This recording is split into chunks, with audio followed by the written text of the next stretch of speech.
नमस्कार, सी न्यूज भारत में आप सभी का स्वागत है। अहमदाबाद शहर के वटवा इलाके में हेयर कटिंग की दुकान चलाने वाले एक युवक की अज्ञात व्यक्ति ने धारदार हथियार से हत्या कर दी और फरार हो गया।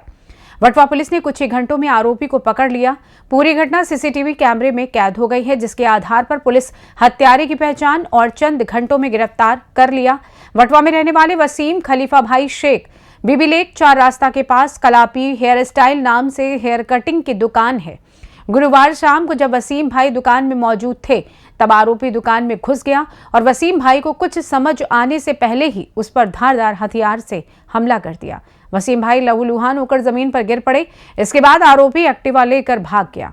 आसपास के दुकानदारों ने तुरंत 108 पर फोन किया। हालांकि इलाज मिलने से पहले ही वसीम भाई की मृत्यु हो गई।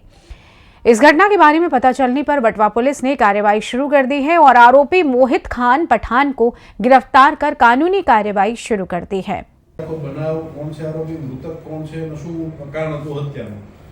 अमदावाद शहरना वटवा विस्तारमा बीबी तळाव पासे कलापी हेर सलून नामनी दुकान धरावता वसीमभाई, अहमदभाई, अंसार हुसैन, मोहम्मद सफी खलीफा के जेओ त्यां पोतानी दुकानमां काम करता होय। आरोपी मोहित खान पठाण करीने जे आरोपी छे त्यां आवी अने वाળ कपावी अने पैसा नहीं आपवा बाबते रकझक करी अने छरीना घा मारी अने ईजा करता एलजी होस्पिટલમાં સારવારમાં લાવેલ અને સારવાર દરમિયાન વસીમભાઈનું મૃત્યુ થતા ખૂનનો ગુનો નોંધી અને આગળની તપાસ વટવા પોલીસ ચલાવી રહેલ છે। સાહેબ, કેટલા ઘા શરીરના મારવામાં આવ્યા હતા અને શું તકરાર થઈ હતી?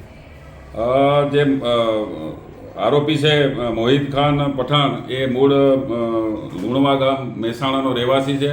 હાલમાં અહીંયા વટવા વિસ્તારમાં રહે છે અને ફરિયાદ જે મરણ જનાર છે વસીમભાઈ એની દુકાન ખાતે વાળ કપાવવા ગયેલ અને વાળ કપાવવાના પૈસા આપવા બાબતે રકઝક કરી અને પોતે થોડોક માનસિક અસ્વસ્થ હોય અને એનો સ્વભાવ જરાક ચીડિયો હોય, જેના કારણે છરીથી હુમલો કરી અને આડેધડ ઘા મારી અને મોત નિપજાવેલ છે। છરી સાથે લઈને જ આવ્યો હતો કે સ્પેશિયલ લેવા કે ઝઘડો કર્યા પછી? એ જ્યારે વાળ કપાવવા બાબતે રકઝક થયેલી અને પૈસા આપવા બાબતે રકઝક થયેલી, ત્યારબાદ જઈ અને ફરીથી આવી અને છરીથી ઈજા કરી અને મોત નિપજાવેલ છે।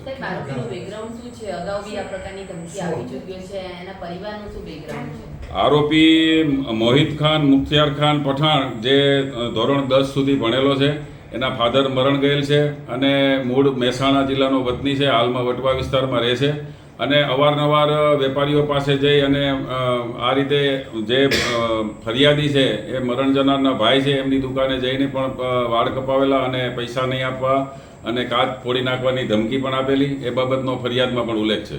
સર, આરોપીને જે હાથમાં ઈજા પહોંચી છે તે કઈ રીતે પહોંચી?